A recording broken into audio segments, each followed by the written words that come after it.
Plus ou moins d'Europe pour conjurer la crise de la dette.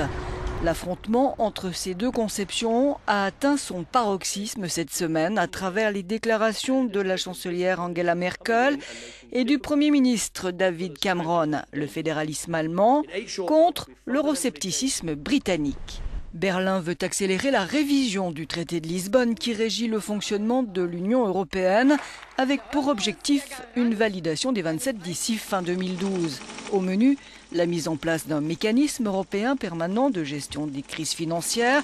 Le dépassement des plafonds fixés par le pacte européen de stabilité et de croissance serait ainsi immédiatement sanctionné au sein de la zone euro. Nous voulons des mécanismes de sanctions automatiques, a dit Angela Merkel.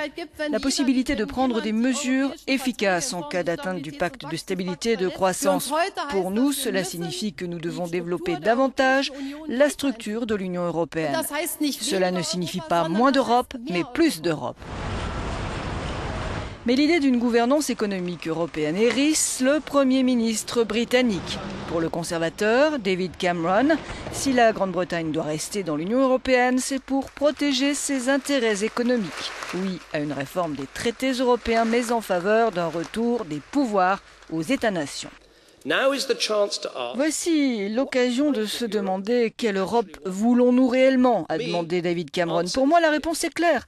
Une Europe qui soit tournée vers l'extérieur et pas repliée sur elle-même. Une Europe dotée de la flexibilité d'un réseau et non de la rigidité d'un bloc.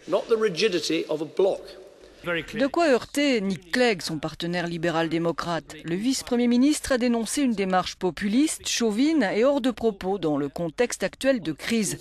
En revanche, les deux hommes font front commun contre une taxe européenne sur les transactions financières, taxe voulue par Paris et Berlin, au moins dans la zone euro.